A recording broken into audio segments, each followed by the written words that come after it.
Hallelujah, hallelujah. परमेश्वर के नाम से आप सबको स्वागत करता हूँ और एक बार परमेश्वर के सन्निधि में आने के लिए परमेश्वर ने मदद किया, जीवित रखा, इसलिए परमेश्वर को धन्यवाद देते हैं। हालेलुया। अब पिछले सप्ताह पूरा हम परमेश्वर के बारे में, तो उनके चेले के बारे में जो पहली सदी में हुआ था उसके बारे में हम मनन करते हुए आ रहे हैं। पिछली बार देखे थे कि चेले लोग ये निर्णय लिया था कि मनुष्य ज़्यादा किसको सुनना वो पसंद करते थे, चाहते थे। परमेश्वर की बात सुनने के लिए वो तैयार होते थे। उन्होंने कहा हम मनुष्य की बात नहीं बल्कि किसकी बात सुनेंगे, परमेश्वर की बात ही सुनेंगे। दूसरे पॉइंट में बताया था कि वो लोग उसके बाद जाके वेद काम में लिखा हुआ है सीधा परमेश्वर के सन्निधि में जो कुछ कष्ट उनके जीवन में हुआ था, धमकियां उनके जीवन में मिली थी, उसको परमेश्वर के सन्निधि में रखकर उन लोगों ने प्रार्थना करके उस बोझ को किसके पैरों में रख दिया था, परमेश्वर के पैरों में रख दिया था। ये परमेश्वर, ये लोग जो धमकी दे रहे हैं इसको आप क्या करो, सुन बोल के वो लोग क्या कर रहे हैं, प्रार्थना कर रहे थे। अभी दूसरा पॉइंट क्या है, वो लोग क्या करते थे, जो कुछ उनके जीवन में बोझ आए थे या तो क्लेश आया था, खुद ही वो लोग उठा के नहीं चला बल्कि उसको सीधा किसकी चरणों में रख दिया था, परमेश्वर के चरणों में रख दिया था। हालेलुया। भी दूसरा चीज हमको क्या करना चाहिए, पहला चीज ये निर्णय लेना चाहिए कि हम परमेश्वर की बात ही सुनेंगे। दूसरा चीज हम अपनी बोझ को, जो कुछ बोझ हमारे जीवन में आ रहा है या तो जो कुछ क्लेश या तो धमकियां आ रही है, उसको सीधा किसकी चरणों में रखना चाहिए, परमेश्वर के चरणों में रखना चाहिए। हालेलुया। तो हम पढ़ेंगे पहला पत्रस 5 अध्याय 6 वचन में पत्रस ये कहता है, इसलिए परमेश्वर के बलवंत हाथ के नीचे दीनता से रहो, जिससे वो तुम्हें उचित समय पर बढ़ाए। अभी पत्रस ये कहता है कहाँ पर हमको रहना चाहिए, परमेश्वर के हाथों के नीचे दीनता से रहो, जिससे वो तुम्हें उचित समय पर क्या करेगा, बढ़ाए। तो क्या करना चाहिए, परमेश्वर के हाथों के नीचे रहना चाहिए। अगले वचन में लिखा है, और अपनी सारी चिंता, अपनी सारी चिंता उसी पर डालो। किस पर डालने देना चाहिए, परमेश्वर। उनके हाथ के नीचे रहो और अपनी सारी चिंता किस पर डाल दो, परमेश्वर पर डाल दो। और क्योंकि उसको तुम्हारा ध्यान, तो उसको तुम्हारा क्या है, ध्यान है। मतलब वो जानता है, तुम्हारे बारे में ख्याल रखता है, ध्यान रखता है। अगर कोई हमारा ध्यान नहीं रखता है तो उनके पास कुछ भी हम समझाए वो क्या नहीं करेगा। किसी ऑफिस में हम जाएंगे, हम अपने कष्ट जाके उनको बताएं तो क्या नहीं करता है, ध्यान नहीं रखता है। हम कष्ट सब कुछ बताते, वो अपना काम करते रहता है, ताकत दिखाता, कभी फोन में लगा रहता है, वो करता है, ये करता है। हम अपने सारा कष्ट उनको बताने के बाद फिर पूछे क्या बताया आपने, ऐसे पूछे। या तो घर का बारे में कुछ परेशानी लेके हम ऑफिस में गया, टैक्स पे करने के लिए ऑफिस में गया, या तो पानी का कनेक्शन चाहिए ऑफिस में गया, है ना, या तो स्कूल में गया अपने बच्चे के परेशानी के बारे में। तो ये उचित स्थान में बैठे होते हैं वो लोग, क्या करते हैं जब हम अपने कष्ट उनको बताते हैं, वो लोग क्या करते हैं, अपना मोबाइल लेके कुछ ना कुछ काम करते हैं, तो इधर उधर ध्यान हमारे ऊपर नहीं रखते, अपना ध्यान क्या करते हैं और कहीं पर रखते हैं, क्योंकि वो नहीं चाहते थे कि हम अपने कष्ट उनको बताएं। सब कुछ हम अपनी बोझ बोलने के बाद या तो कष्ट बोलने के बाद वो लोग फिर पूछते क्या बोला आपने, ऐसे बोले। ये मनुष्य ऐसे करता है, दुनिया में ऐसे होता है। लेकिन परमेश्वर के बारे में पत्रस कहता है क्योंकि उसको तुम्हारा ध्यान है, इसलिए कहता है अपनी सारा चिंता किसके ऊपर रख दो, वो ध्यान रखने वाला परमेश्वर। कुछ भी आप अपने बोझ रखेंगे, बताएंगे प्रार्थना में ये मेरा कष्ट है, वो ध्यान रखता है आपके ऊपर। हालेलुया। ध्यान रखने वाला परमेश्वर को आप अपने कष्ट बोलेंगे तो वो सारी चिंता किसके ऊपर उठा लेगा, अपने ऊपर उठा लेगा। पहला चीज क्या है, क्यों हम अपने परमेश्वर को अपने सारे कष्ट और मुसीबत बताना है, क्योंकि वो हम पर क्या रखता है, ध्यान रखता है। हालेलुया।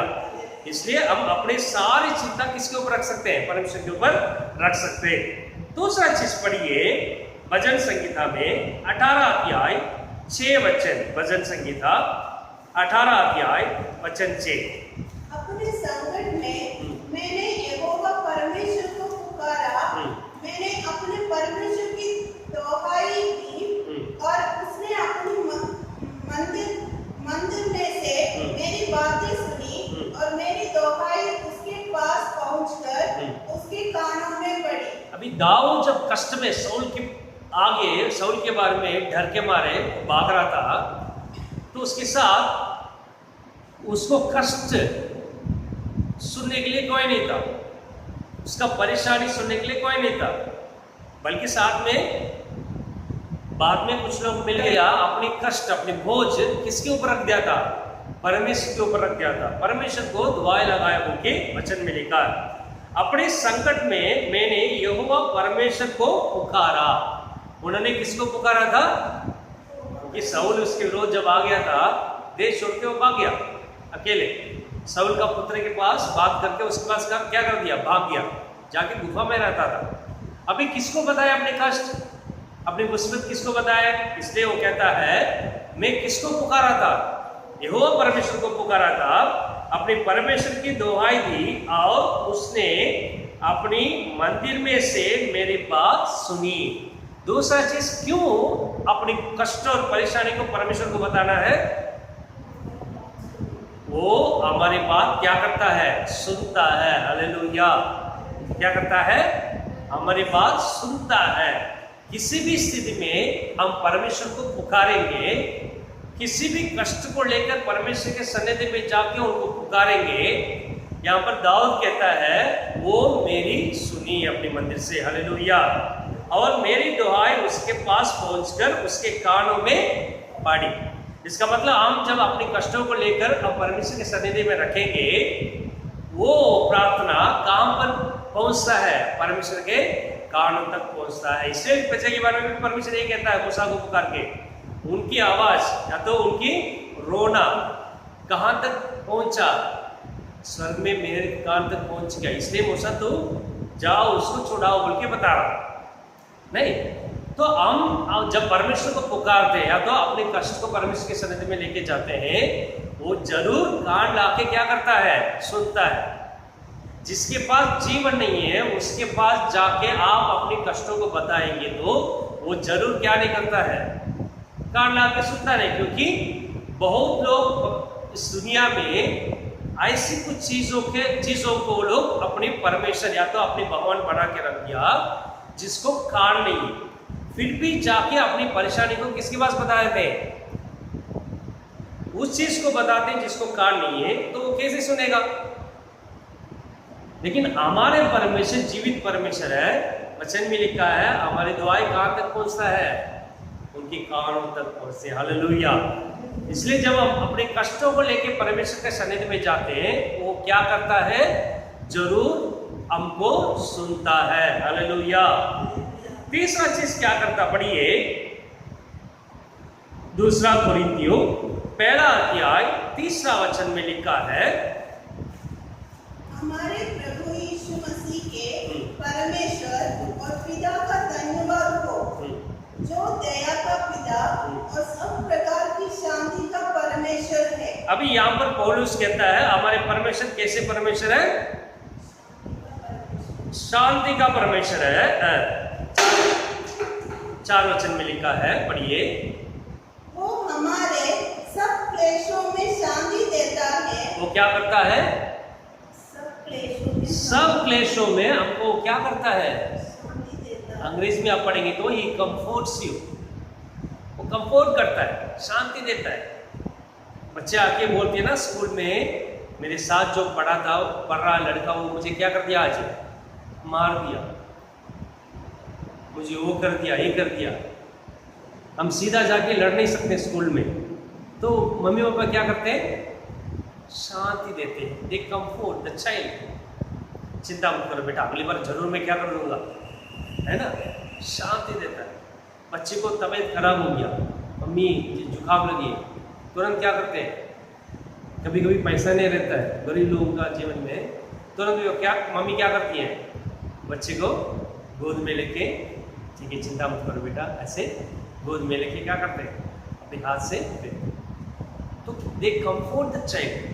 पौलुस ये लिखता है वो शांति का परमेश्वर है, अपने सारा हमारे सब क्लेशों में शांति देता है, ताकि हम उस शांति के कारण जो परमेश्वर हमें देता है उन्हें भी शांति दे सके जो किसी प्रकार के क्लेश में हो। हालेलुया।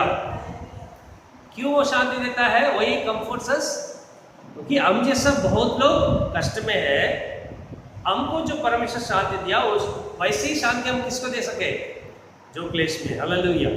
तो तीसरा चीज क्यों परमेश्वर को अपनी क्लेश बताना है, क्यों बोझ उठा के रखना है, उनके पैर में उतार के रखना है, क्योंकि वो आपको क्या करता है, शांति देता है। सारे क्लेश में क्या करता है, शांति देता है। हालेलुया। अगले वचन पढ़िए, भजन संहिता 46 अध्याय पहला वचन। भजन संहिता 46 अध्याय पहला वचन।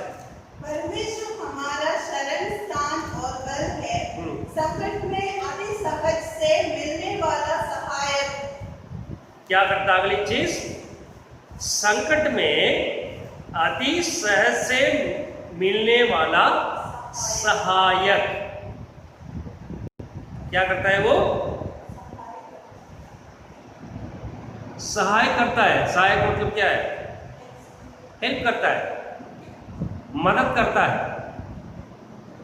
यदि कोई मदद नहीं करता, उनके पास जाके आप मदद मांगे तो वो आपको कुछ मदद करेगा? साल भी लग जाएगा, वो मुझे क्या नहीं करेगा, मदद नहीं करता है। इसलिए हम लोगों के पास बहुत लोग क्या नहीं करते, मदद लेके आते नहीं, क्योंकि उनको पता है हम लोग बहुत वचन बोल देते लेकिन किसी को क्या नहीं करेंगे, मदद नहीं करते।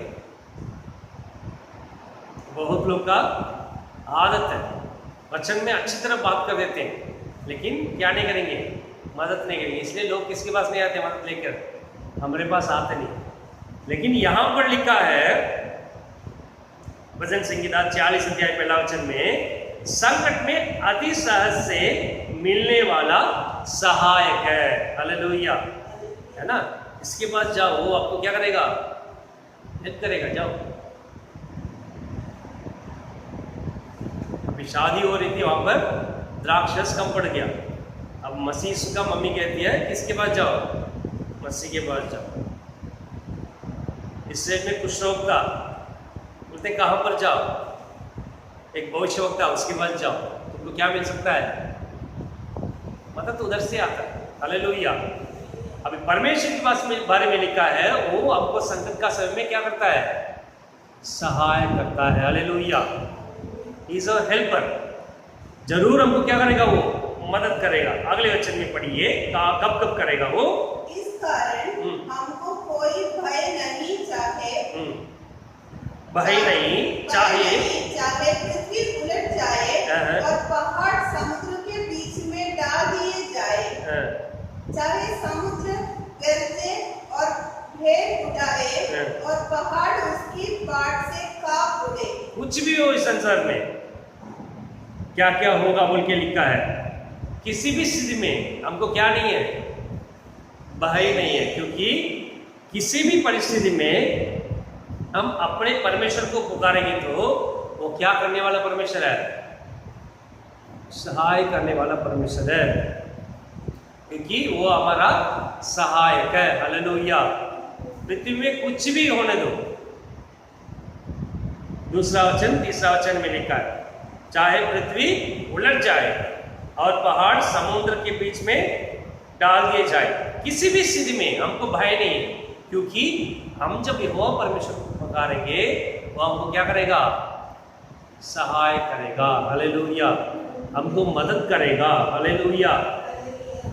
अगले वचन पढ़िए, भजन संहिता में 55 अध्याय 22 वचन। अपना बोझ यहोवा पर डाल दे, वो तुझे संभालेगा, वो धर्मी को कभी टलने ना देगा। ठीक है, क्या करे वो, अपने बोझ को यहोवा पर डाल दे, वो तुझे क्या करेगा, संभालेगा। क्या करेगा? संभालेगा। अगली चीज, क्यों अपनी बोझ को परमेश्वर के सानिध्य में रख देना है? वो आपको संभालेगा। किसी भी स्थिति में क्या करेगा? वो अर्थ क्या है? वो प्रोटेक्ट कर देगा, आपको गिरने नहीं देगा। वचन में लिखा है वो धर्मी को कभी टलने नहीं देगा, आपको गिरने नहीं देगा। वो पानी की तरह टलने नहीं देगा। वो आपको क्या कर देगा? पैर फिसल रहा तो आपको क्या करेगा? वो प्रोटेक्ट कर देगा, संभालेगा। हालेलुया। किसी भी स्थिति में क्यों अपने बोझ को परमेश्वर के सानिध्य में रखना है? क्योंकि वो हमको क्या करेगा? संभालेगा। हालेलुया। हमको क्या करने वाला परमेश्वर है? किसी भी परिस्थिति में यदि हम गिरने वाले हैं या तो हम खड़े नहीं हो पा रहे स्थिर, तुरंत परमेश्वर को पुकारेंगे तो हमको क्या करेगा? वो संभालेगा, है ना।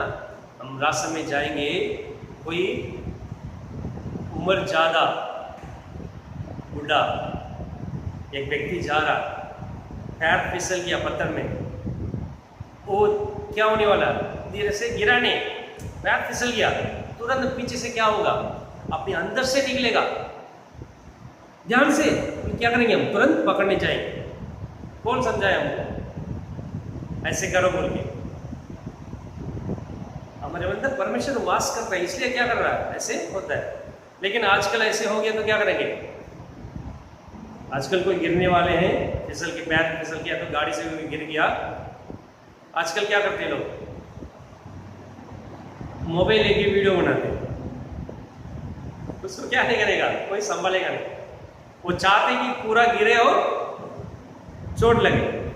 लेकिन हम जब जाएंगे बस में भी कोई चढ़ते हो पैर फिसल गया, तुरंत क्या करेंगे? हमारे हृदय ऐसे चाहता कि उनको पकड़े, ना करना चाहिए। गिरने से पहले उनको क्या करें? मदद करें। या तो रास्ते में जाते हुए कुछ देर से एक्सीडेंट हो गया लोग का, हम तुरंत क्या कर देते? हे बोल के चिल्ला देते। क्यों? अंदर परमेश्वर वास करता, वो यदि हमको दिया परमेश्वर, दूसरे को कुछ नहीं होना चाहिए। तो वचन में लिखा अपना सारा बोझ प्रभु पे डाल दो, वो आपको क्या करेगा? संभालेगा। हालेलुया। धर्मी को कभी भी क्या नहीं होने देगा? टलने नहीं देगा। हालेलुया। अगले वचन पढ़िए, भजन संहिता में चैप्टर 68, 19वां वचन, 68 अध्याय 19 वचन। धन्य है प्रभु जो प्रतिदिन हमारा बोझ उठाता है, वही हमारा उद्धारकर्ता ईश्वर है। अगले वचन, वही हमारे लिए बचाने वाला ईश्वर ठहरा, यहोवा प्रभु मृत्यु से भी बचाता है। ठीक है। अगले वचन क्या है? हमारे परमेश्वर उद्धारकर्ता परमेश्वर है।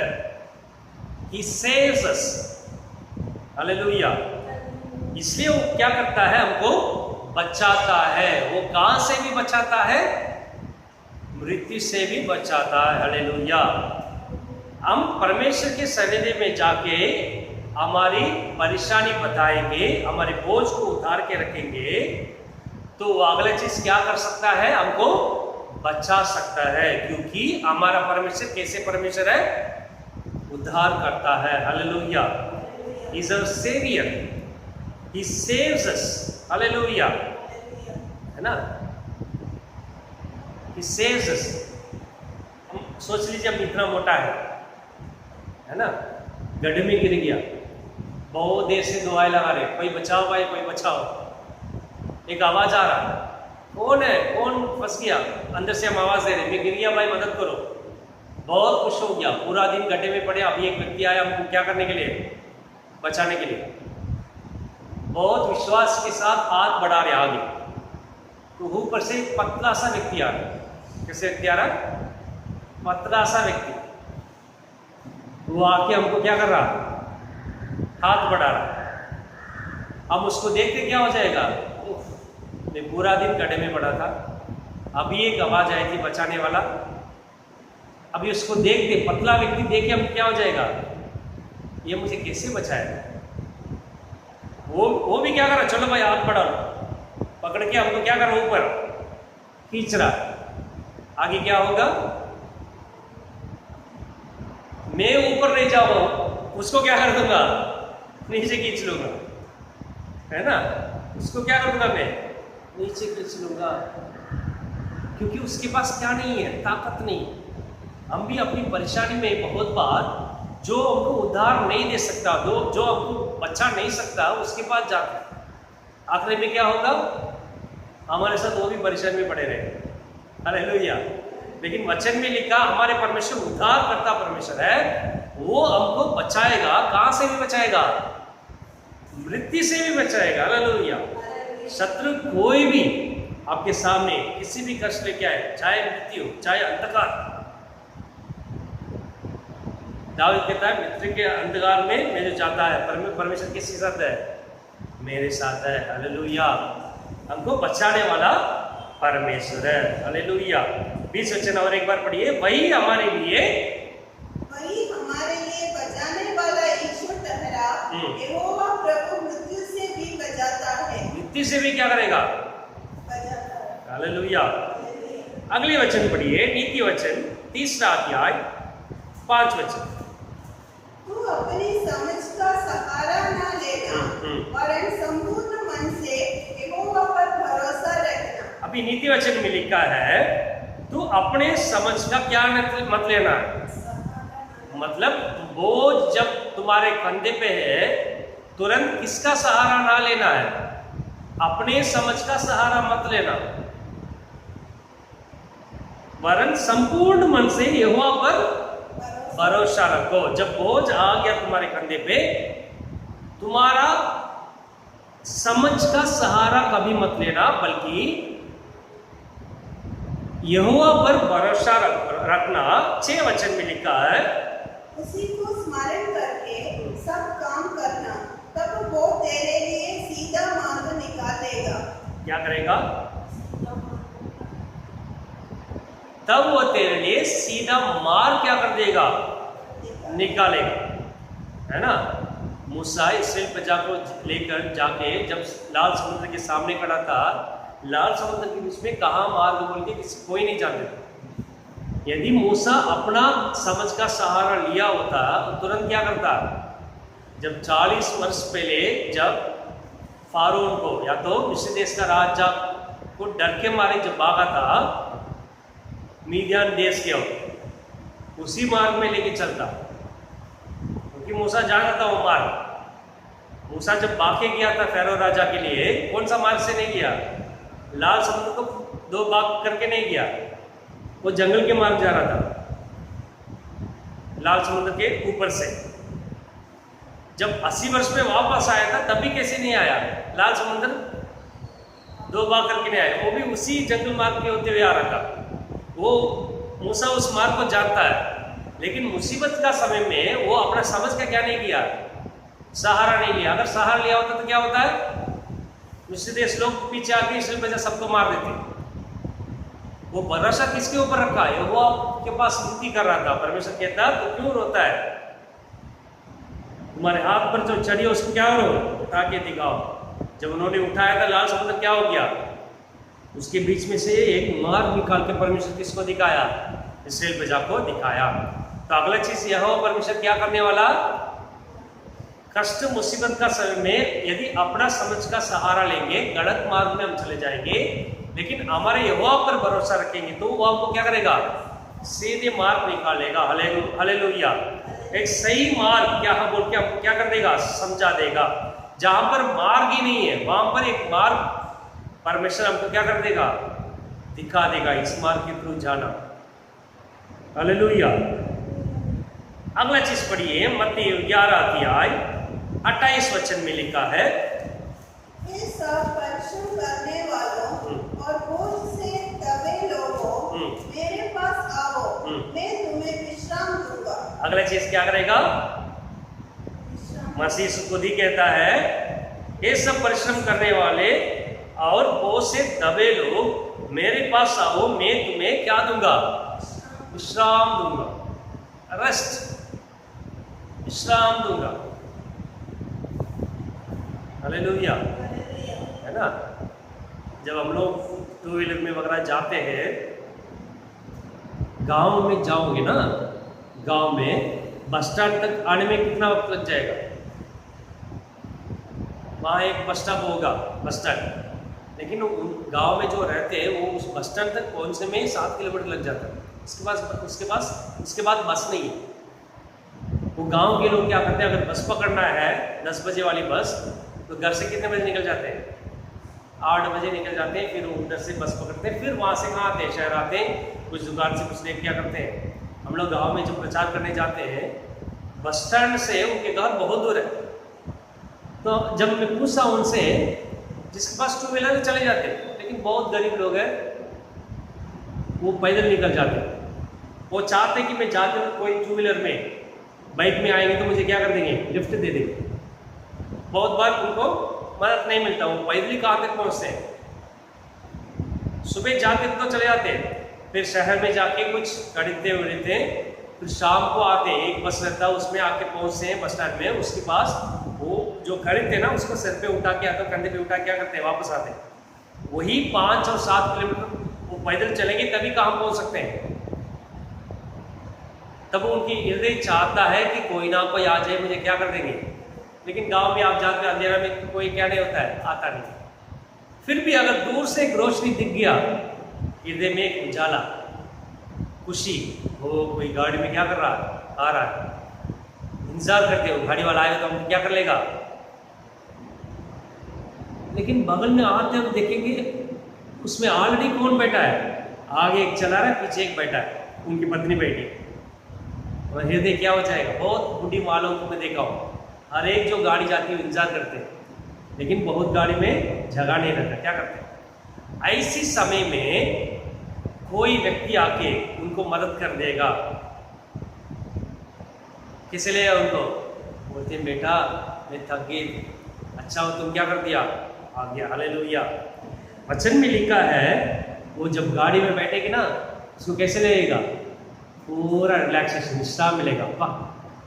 वो क्या करेगा? उस मम्मी का, बुढ़ी माँ का हाथ में जो बोझ है उसको लेकर टू व्हीलर के बाइक के आगे रख देगा। बुढ़ी माँ को बोलेगा मम्मी कहाँ पर, माँ जी कहाँ बैठ जाओ, पीछे बैठ जाओ। जो माँ जी बैठ जाती है उनको कैसे लगेगा? वाह! हल्का लगेगा, बोझ उतार के विश्राम मिलेगा। हालेलुया। तो परमेश्वर कहता है बोझ से दबे हुए लोग मेरे पास आ जाओ, मैं तुम्हें विश्राम दूंगा। हालेलुया। कहाँ पर विश्राम?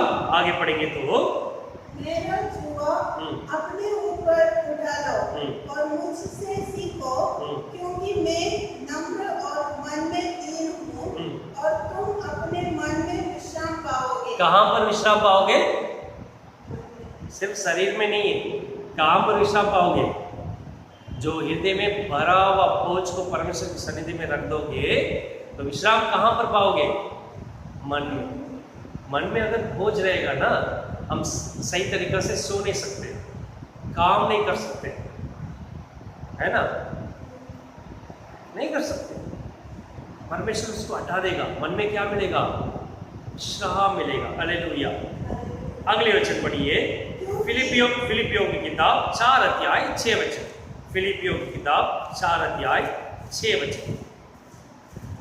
किसी भी बात की चिंता मत करो, परंतु हर एक बात में तुम्हारे निवेदन, प्रार्थना और विनती के द्वारा धन्यवाद के साथ परमेश्वर के सम्मुख अवस्थित किए जाए।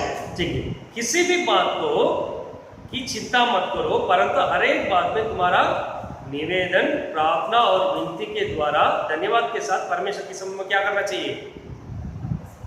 अभी पौलुस कहता है फिलिप्पी को, किसी भी बात के बारे में चिंता मत करो, सारे कष्ट कहाँ पर रख दो, तब परमेश्वर की शांति, पढ़िए अगले वचन 7वां वचन में, तब परमेश्वर की शांति जो समझ से बिल्कुल परे है, तुम्हारे हृदय और तुम्हारे विचारों को मसीह यीशु के सुरक्षित रखेगी। अगला चीज क्या करेगा? परमेश्वर की सन्निधि में आने से तुम्हारा हृदय और तुम्हारे विचारों को, हृदय और विचारों को मसीह यीशु में सुरक्षित रखता है।